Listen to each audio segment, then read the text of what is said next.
It's September 17th, 2009 at 12:15 in the morning at the Malibu Lost Hills Sheriff Station on Agora Road in Calabasas, California.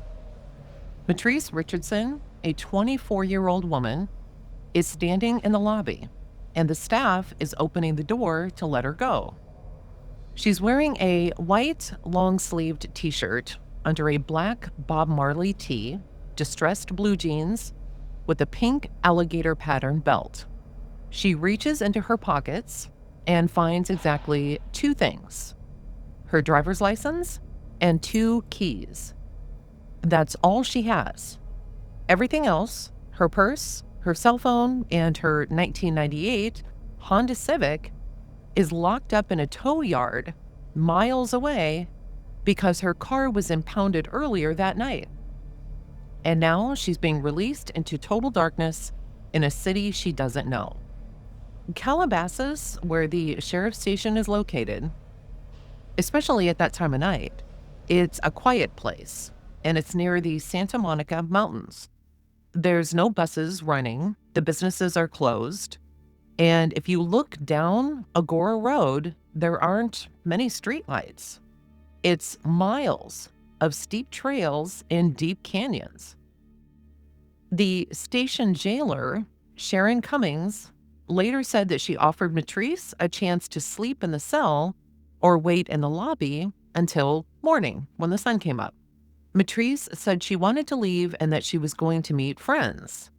The official report describes her as nervous but cooperative during her time behind bars. Hours earlier, her mother, Latice, had called the station to check on her daughter, and Latice told the deputy her daughter wasn't from the area. She didn't want her wandering around Malibu in the middle of the night. The deputy said that she would be safe, and because of that call, Latice stayed home expecting her daughter would be held there until morning. But Mitrice walked out that door just past midnight anyway. And that's just the beginning of the story. Welcome to Beach House 34. I'm your host, Christine Worth, and this is Dark Canyon, the release of Mitrice Richardson. Before we look at what happened on the night of September 16th, 2009, we have to look at who the person Mitrice was when she wasn't named in a police file. She was 24 years old.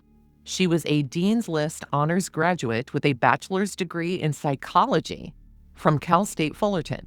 She had just earned that degree in 2008 and was the first person in her family to graduate from college.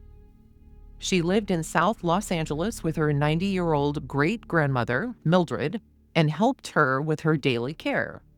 During the week, she worked as an executive assistant for a freight company in Santa Fe Springs.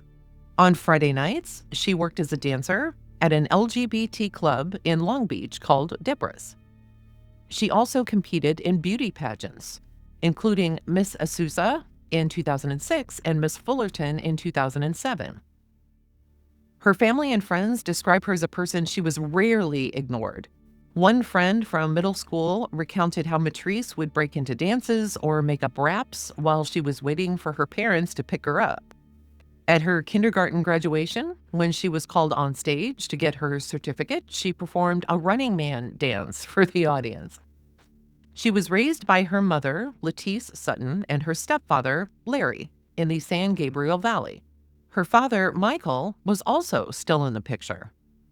Her mother had taught her to do it right the first time so that she would have more time for the things that she wanted to do. And Mitrice took that to heart.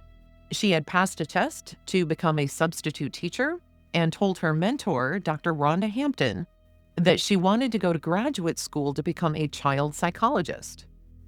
In the weeks before she disappeared, she was planning to go over her grad school applications with Dr. Hampton, which doesn't make a lot of sense when you think about it. The idea that a woman with that much structure and that much future in front of her would just wander into a canyon.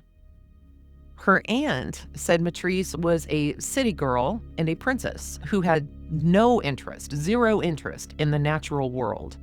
While her family gardened on Saturdays, Mitrice would stay inside because she thought the outdoors were dirty and she didn't like bugs or bushes.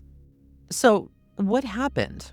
How did Mitrice get to this point where she was in Calabasas by herself and being released in the middle of the night?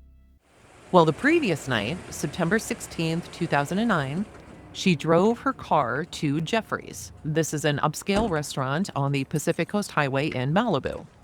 When she pulled into the parking lot, the valet didn't find her waiting by her car. Instead, he found her sitting in the driver's seat of his own personal vehicle with the door open. When he asked her what she was doing, she told him it's subliminal and spoke about avenging the death of Michael Jackson. She then asked him if Vanessa was there and told him to keep an eye out for a girl with tattooed arms. The valet thought she was acting a little off, and so he told the hostess she seemed pretty weird. Mitrice went inside the restaurant, she sat down, and she ordered a Kobe steak and an Ocean Breeze cocktail. She didn't stay at her own table for very long, though. She walked over to a table where 7 strangers were eating and just sat herself down. And according to the people at that table, she spoke about astrological signs and announced that she was moving to Hawaii and she would contact them when she arrived. When Mitrice did this, the staff was concerned for the table and asked, "Is everything okay?" And they said it was fine, but the manager kept a close eye on the group. When the table got up to leave, so did Mitrice. She began walking out with the group, and the manager intercepted her and asked how was she going to pay for her $89 bill. Mitrice then stared at the screen with her charges as if she were in some kind of trance. And then she told the manager, "I'm busted. What are we going to do?" She then stated that she was from Mars and suggested settling her debt with sex. To prove that she didn't have the money, she emptied her pockets, didn't find a wallet, but she did pull out a joint. How does a woman who worked as an executive assistant, took care of her great-grandmother, had plans to go over things with her mentor, had her own vehicle, had graduated from college, wanted to become a child psychologist, end up 40 miles away from home with no money? So at this point, a staff member called the Malibu Lost Hills Sheriff's Station. The employee told the dispatcher, "We have a guest here who is refusing to pay her bill. She sounds really crazy. She may be on drugs or something." While they waited for the police to show up, Mitrice told the hostess that she had been watching a soap opera at work earlier that day when God instructed her to take the afternoon off. She also claimed she had no parents and only had her great-grandmother, Mildred. Now, the restaurant staff actually tried to help her at first. They knew that something was off with her. So they got Mildred on the phone because it is the only phone number that Mitrice had memorized. They get her on the phone, and Mildred offers her credit card number to cover the bill. But the restaurant's policy requires a physical signature, and there was no way that her 90-year-old great-grandmother was going to be able to make that trip by herself. The employees at Jeffrey's actually just debated paying the bill themselves so Mitrice could leave without involving the police.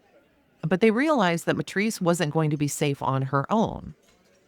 The manager then decided to press charges, later telling reporters that handing her over to the deputies felt like the right thing to do, if anything, just to keep her safe. And that's where things go wrong. You know, their heart was in the right place, but the problem was, as much as the staff wanted to do the right thing, for the police, it was just another instance of someone trying to bail on the bill and was probably on drugs. So at 9 p.m., 3 Lost Hills deputies, 3 of them, arrive at Jeffrey's. The manager met them and described what had happened with the bill. And at this point, Mitrice, she was still on the phone with her great-grandmother, Mildred, and Mildred knew what was about to happen. Mitrice is then detained, and while she's detained, one of the deputies walk out to the parking lot to search her car. Inside, the record shows that he found some marijuana scraps, some pieces left over of marijuana, and partially finished bottles of alcohol. But here's the thing. Even though the car was full of her belongings, this deputy's search report did not list her cell phone, her money, or her wallet as being found inside the vehicle. However, we do know that they were there because the LAPD found her ATM card, her checkbook, and her phone in that same car during a search 3 days later. So what did the police decide to do? Well, they decided to call a tow of Mitrice's car. This tow would take it to a storage yard miles away. And they left her cell phone and her purse or her wallet in the car. Mitrice was now separated from every resource that she had. All that she had on her were the clothes she was wearing, her license, and 2 keys. That's it. Remember, though, the restaurant staff had said that Mitrice had sounded crazy. So what did the police actually see? Well, what they did is they did a field sobriety test right there at the restaurant. Her eyes and her pulse were checked. I don't know what else they did, but whomever did this test decided that Mitrice was sober. Wouldn't you think to ask, well, if she's sober but acting like this, then something else might be wrong? You'd think so, but no. The same deputy asked her why she was there at Jeffrey's, and she said that she'd been drawn by the lights. She then told deputies she was not on any medication and had never been placed on a mental health evaluation hold before. So here's the problem. Technically, the deputies have a choice here. If they determine that someone is a danger to themselves or others, they can initiate a 5150 hold, which is a mandatory 72-hour evaluation at a hospital. Instead, they treated this as a standard criminal matter. The manager signed a citizen's arrest form for defrauding an innkeeper, and the deputies added a charge for the marijuana that they found in the car. And I know what you're thinking. This doesn't make sense. Even the restaurant staff didn't feel safe letting her go off on her own. So they felt the best thing to do was to call the police because the police would keep her safe. Lieutenant Chu later sent an email to his captain stating that the arresting deputy at the restaurant booked her specifically because he felt she was acting unusual and was uneasy about letting her go.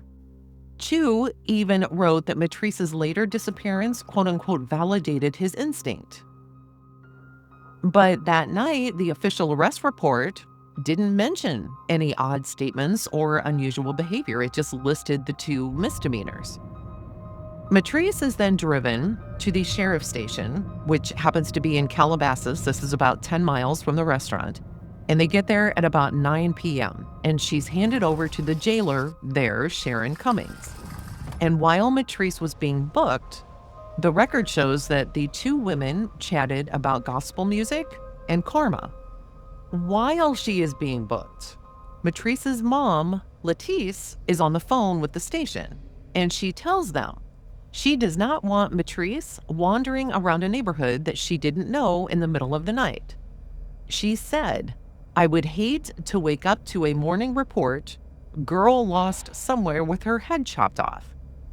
And the deputy assured Latice that her daughter would be safe at the station. Now, because of that, Latice stayed home, thinking that her daughter would be held until morning. Makes sense, right? While Mitrice is there at the station, she does try to call her great-grandmother again 4 different times. It's the only number that she has memorized by heart, and she doesn't have her cell phone because the deputies let it get towed off inside of her car. Usually when someone tries to make an outgoing call from the station, it records them. But this night, there happened to be a problem with the equipment, and the phone that normally recorded these calls was broken. So she had to use a different phone that didn't record anything. Later, AT&T records would show that none of these 4 calls actually connected to Mildred's house. And for all we know, Mitrice was just speaking into a dial tone. Mitrice was not okay, not in the tiniest little bit. Police would say later that Mitrice was polite and coherent. And here's the thing. For months after Mitrice vanished, her family asked to see the surveillance video from the station. They wanted to see how she was acting. The station commander at the time told the family and the media that no video or tape of any kind existed. This was a lie. Later, he would admit that it did exist and that it had been sitting in his desk drawer the whole time. Yeah, wrap your heads around that one. And why was it in his desk drawer? When the family finally did get to see the footage, it did not show this polite and coherent woman that the department had described. Instead, the family saw Mitrice pulling at the mesh of her cell. They saw her rocking back and forth and fidgeting. They described her as appearing distressed. Her mom also noted that the video appeared edited because in one frame, Mitrice is holding a piece of paper, and in the next, the paper is suddenly crumpled on the floor, but how it got there is missing. So here's the problem. The official line from the sheriff's department spokesperson, Steve Whitmore, was that she exhibited no signs of mental illness and was fine. So let me ask you something. If something controversial happened at your job, let's say someone got hurt or, heaven forbid, killed while doing work for the company, and your superiors knew something ahead of time and hid it, do you think they'd be fired over something like that? You'd hope so, right? In this case, Captain Martin, the guy who hid the tape, was promoted and transferred to a different location later that month. The station, in regards to Mitrice, said that they followed policy. Policy being, let's book her, get our records in place, and then let her go. And that's exactly what they did. They let Mitrice walk out of that police station at 12:15 in the morning with nothing on her but 2 keys, a license, and the clothes on her back. This area on Agora Road, where the sheriff's station was, and I know I mentioned this a little bit before, but it wasn't some brightly lit spot with open businesses and bars, etc. There is little to no light. I mean, you're essentially right on the edge of the Santa Monica Mountains. And for those of us who don't live there, when we think of Malibu, we think of these long, beautiful beaches, these huge houses, and celebrities. And that's one part, yes. But Malibu stretches inland towards the mountains, and that's where the station is. It isn't far from these mountains. And this area is full of hills, steep trails, deep ravines, and actual wilderness. So Mitrice is left to walk out of the station alone into this area. The next time we hear anything even remotely close to a sighting of Mitrice would be at 6:30 a.m., and this call would come into the station by a man named Bill Smith, who happened to be a retired news anchor for KTLA.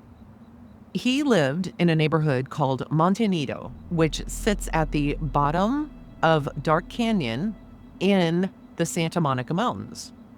He had opened his window and saw a woman sitting on his back steps and described her as a slim woman with afro hair. He asked if she was okay, and she said, "I'm just resting." Then he went to another window to get a better look, but by the time he got there, she was gone. So he called the sheriff's department to report a prowler. When he called, he described the woman, and it matched Mitrice.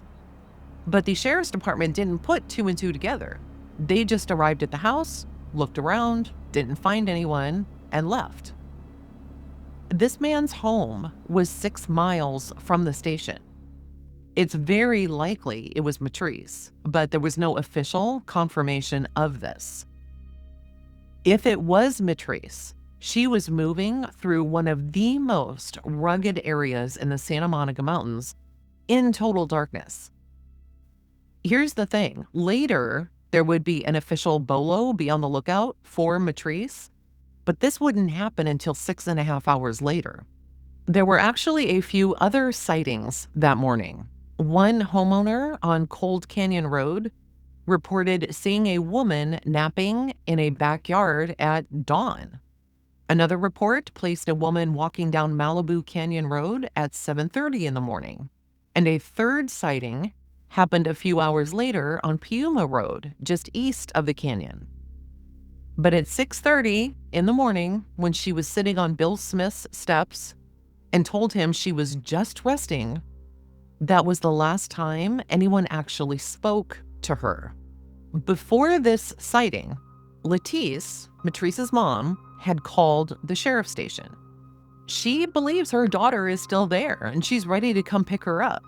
She thinks she's calling to check on the bail process or to see when she can come out to get her daughter.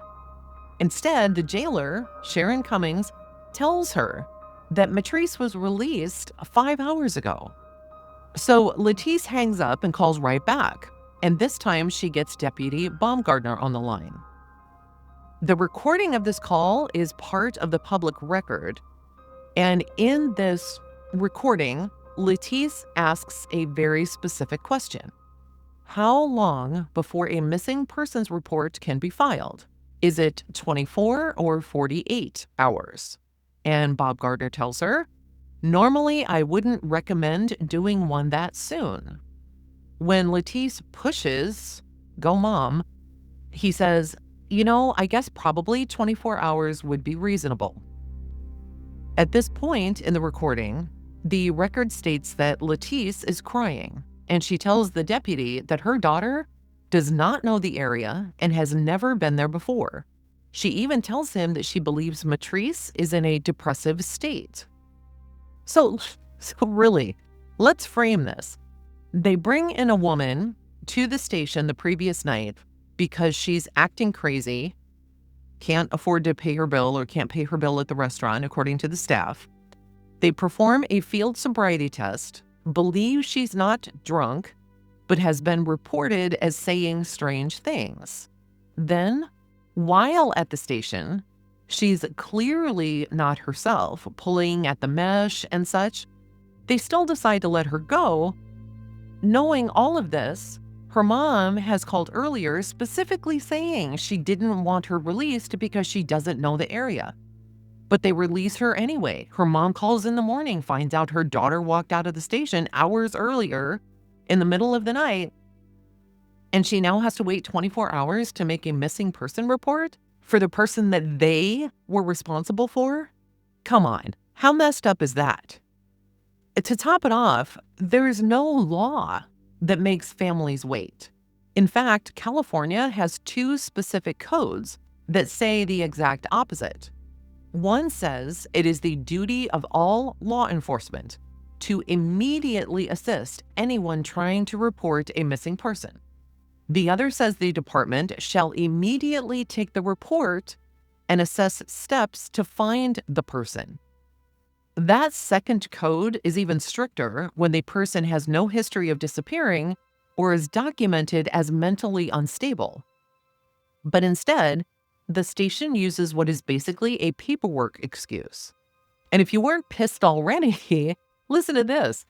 Because Mitrice lived in South LA, the sheriff's department tells her mom that the LAPD there has to handle the missing persons case, even though they were the ones who caused the person to go missing. Think about that. Really think. So are you telling me that if she lived in Arizona, that her mom would have to call the Arizona police to file a missing persons case, even though she was last seen in the area where she went missing? That makes no goddamn sense. Because of this idiocy, and yeah, that's what it is, either someone is incredibly dumb or lazy or both, her mom, Latice, has to wait to issue a missing person report. Around the same time that Latice is being told this, the call comes in from Bill Smith about a woman sitting on his back step. But because she's not officially listed as a missing person yet, there's no rush to find out who this woman may be. They just list it as a prowler call. Where in the hell is the common sense with these people? I mean, seriously. So Latice did what she was told to do so that her daughter could get on the missing person radar. But it took 2 full days after Mitrice was released before the sheriff's department conducted their first official search. Yep, 2 days. Now, the family, they were already doing their own search. They weren't going to wait and hope for the system to help find Mitrice. They did their own. Mitrice's mentor, Dr. Rhonda Hampton, and a group of volunteers descended on Malibu. They weren't trained. They were just normal people who were desperate for answers. They walked those steep roads and canyon trails themselves. They handed out flyers. They did what they could do instead of waiting for the officials to even begin. In the meantime, the LAPD handed over the case to the Robbery Homicide Division. Makes you shudder, doesn't it? Why would you hand it off to homicide if you didn't think that there was a homicide? The department said it was not a homicide investigation. They just had better resources to aid in the search. So when the officials finally did get started, they started at the location where Mitrice was last seen, Bill Smith's house. From there, they tried to find the trail in the area where Mitrice may have gone. And during the first few weeks, this search was pulled in a dozen different directions. People were calling in tips where they believed they saw Mitrice in West Hollywood, in Santa Monica, and in San Diego. Tons of tips came in from Las Vegas, where even Mitrice's father, Michael, believed he saw her on a street 4 months after she had disappeared. He happened to be riding in a truck with friends from his motorcycle club near the Las Vegas Strip. And he told reporters that he saw a young woman in jeans and a baseball cap talking on a cell phone. And he said to himself, God, this girl looks like my daughter. The truck was stuck in traffic, so Michael jumped out and ran toward her, dodging cars and nearly getting hit. He said that she was standing between 2 palm trees in a restaurant parking lot, but by the time he reached the spot, she was gone. While the police did follow up and were finding nothing, Michael was certain that he'd seen her. He even told investigators that he believed it was possible she was working as a prostitute and that someone was keeping her from actually contacting her family. Then, in late June of 2010, a high school friend reported seeing her at a bar in the Rio Hotel in Las Vegas. He said she was wearing a white dress with white shoes. And according to his account, he approached her from behind and called her name. He said she turned and looked at him, and while she didn't seem to recognize him at first, she eventually gave a look of recognition and then walked away very quickly without saying anything, which doesn't make sense. The idea that a woman who was so close to her mother and her great-grandmother would just wordlessly walk away, just disappear, especially with this great future that she had in front of her and this great-grandmother that she cared for. I mean, sure, it does happen, but this seems to be grasping at straws. Law enforcement, though, took these leads seriously, and on July 29, 2010, the Sheriff's Department and the LAPD held a joint press conference in Las Vegas. Steve Whitmore, the LASD spokesman, made a public plea directly to Mitrice, and he said, "Please let us know that you're okay. You're not in trouble. You've done nothing wrong. You will not be arrested." He told the media they wouldn't be in Vegas if they didn't believe they had credible information. They were chasing nearly 70 different sightings in Nevada, while her mother, Latice, was telling anyone who would listen that these Vegas stories were nonsense. She argued that they should keep searching the canyon where Mitrice was last seen. She said that if Mitrice were in her right mind, she would never stay away without at least calling to say, "Mom, I'm okay." So here's the problem. They were following shadows, literally 300 miles away, while the actual search in Malibu was struggling. Over the course of a year, investigators carried out 4 major searches covering 40 square miles of Malibu Canyon. In January of 2010, the same month that Michael thought that he saw her in Vegas, the sheriff's department organized one of its largest searches ever. They had 300 volunteers, they had horses, ATVs, and even helicopters. The record shows that they scoured ridges and trails, but the sheriff's department won't say whether they actually searched the area known as Dark Canyon during those massive pushes. And while the public was watching press conferences about Las Vegas, the answers were actually sitting less than 8 miles from the police station in a ravine so treacherous there wasn't even a trail. On August 9th of 2010, a group of state park rangers were walking through a section of the mountains known as Dark Canyon. They were there around noon to inspect an illegal marijuana grow site that had been raided and uprooted the year before. The terrain in that part of the canyon has no official trails or footpaths. It's filled with boulders and steep cliffs.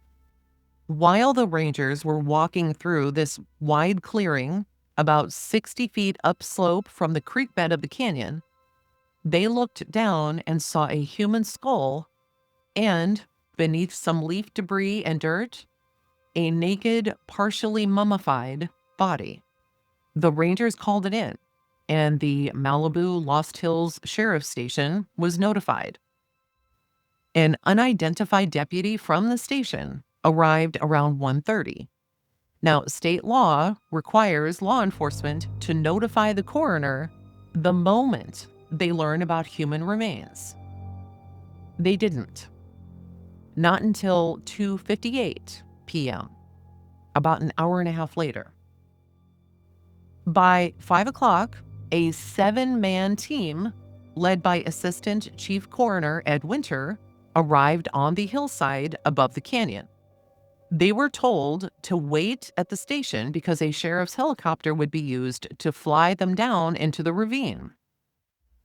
At 5:20 p.m., the helicopter arrived, but it didn't pick up the coroner's team.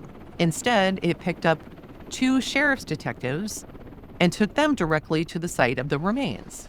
Yeah, it doesn't make sense, does it? While these guys are taken to the location, the people that needed to be there were left sitting at the station for another 4 hours. When they asked why the helicopter wasn't available to them, they were told it was being used to search for a missing hiker. It's now around 8 p.m. and the sun is starting to set.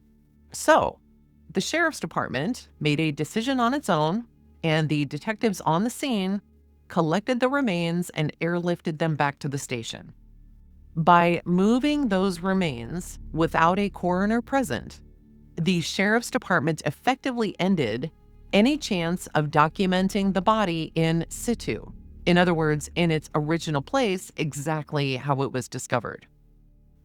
Ed Winter, this coroner, he was not happy. He publicly said this, saying that moving the remains without permission likely violated state code. And if that wasn't enough, journalist Mike Kessler went to this clearing later. He found items there that detectives appeared to have ignored. There happened to be a pile of grocery bags overflowing with empty food containers. These bags, and any DNA or fingerprints they may have had, were never gathered as any kind of evidence and never tested. The physical state of the remains also raised questions that the official record still hasn't answered. There was a forensic anthropologist, Clea Koff, who was consulted on the case. And it was noted that Mitrice's left arm was mummified in a tightly flexed position. Koff stated that this appeared to defy gravity given the environmental conditions of the ravine, suggesting that the limb might have been held in place either by wrapping or a sheet in a different environment while mummification set in. Her right leg was discovered approximately 2 yards upslope from the rest of the body. The femur had been removed from the soft tissue, leaving nothing but a space where the bone should have been. And it's this kind of detail that makes you wonder how remains end up in pieces, moving uphill in a landscape where animals typically drag items downwards. About 100 feet away from the remains, searchers found Mitrice's dark bra, her distressed blue jeans, and her pink alligator pattern belt. But get this, the jeans were zipped up, and the belt, that pink alligator belt, was found 100 feet downstream, hanging on some vines, and the belt was still buckled. Now tell me, how the hell does that happen? Well, I will tell you what Lieutenant Rawson suggested, that scavenging animals may have been involved. Yeah, give me a break. Some animal has advanced so much that they can remove a belt off of a pair of jeans, buckle it back up, and hang it on some vines. The only advanced animal I can think of is a human animal. Captain Smith then theorized, this is a different guy, that rushing water moved the items 60 feet above the creek bed, which Clea Koff called absurd. Now, what about her white long-sleeve tee and her black Bob Marley tee, her underwear, her socks, her shoes? None of these were ever found at the site. Investigators also noted that an earring and some metallic bits were tangled in hair that had been scattered near the skull, but the earring didn't match the jewelry that she was wearing when she was arrested. Right? We'll discover too that after an examination, and you can't really call it an autopsy, right? Because there wasn't a lot found. But in the end, it was determined based on dental records that this was in fact Mitrice. And after she was examined, her cause of death was undetermined. Sheriff Baca held a press conference and said, "I don't believe that the remains are capable of telling us a story," and maintained that there was no sign of foul play. What the hell would a sign of foul play be then, if not for a buckled belt hanging on vines, taken from jeans, and jewelry that wasn't hers near the site? This wasn't considered a sign of foul play, or that something else was involved? In November 2010, when Mitrice's mom, Latice, visited the site to leave flowers, she looked down and found a finger bone belonging to her daughter, still sitting in the dirt. I can't even imagine what she would have felt at that moment. How horrific to find something like that. Then, just a few months later, on February 13th, 2011, a larger search team returned to the ravine. And this team included 6 coroner's investigators, 1 sheriff's homicide investigator, and 4 search and rescue personnel. They spent 5 hours searching an area roughly the size of a living room and found 8 additional bones, including fragments of her ribs and wrist. Seriously, what a cluster, right? There really wasn't any closure for the family. Not really. Yes, they had found Mitrice, but there were still so many unanswered questions about how she ended up where she did and what actually happened to her. But the biggest one would be, how in the hell did the sheriff's department justify letting her go in the first place? In the years that followed, Mitrice's family started looking for accountability, and they filed legal documents to sue the county for allowing this to happen. It reached the highest levels in the state, and in 2011, the county of Los Angeles agreed to pay a $900,000 settlement to resolve a wrongful death lawsuit. There were actually 2 that were filed, one by her mom and one by her dad. This $900,000 covered both of them. It did not include an admission of liability by the county. Michael Richardson, Mitrice's dad, stated that he accepted the agreement only on the advice of his attorney, describing himself as a surgeon trying to operate on myself while still maintaining that justice had not been served. And I agree with him. While the civil case closed, the push for criminal charges against the deputies who released Mitrice continued. Her mentor, Dr. Rhonda Hampton, submitted nearly 500 pages of documents and reports to then Attorney General Kamala Harris's office in October 2015. Initially, the Attorney General's office declined to review the case, stating that there was no reasonable inference that deputies had broken the law. However, in January of 2016, the office announced that it would open a criminal investigation into the sheriff's department handling of the matter. So all of a sudden they're doing this, which gives people hope until in January of 2017, the investigation ended without a prosecution. Senior Assistant Attorney General Lance Winters sent a letter to the family saying there was insufficient evidence to support criminal charges for the destruction, alteration, or concealment of evidence. Winters did acknowledge that, Captain Martin did not immediately hand over the station's surveillance video. It was eventually disclosed and showed no evidence of officer misconduct or tampering. How Mitrice can be holding a sheet of paper and then all of a sudden it be on the floor with, nothing happening in between. Just beyond me. The Attorney General's office also revealed a detail that Dr. Hampton called disconcerting. Even if the investigators had found evidence of criminal behavior, the statute of limitations for concealment or tampering with evidence had already expired in 2014. How convenient. Because the request for the probe wasn't submitted until 2015, the window for prosecution had already closed on several potential charges before the state even began looking at them. The cause of death remains officially listed as undetermined.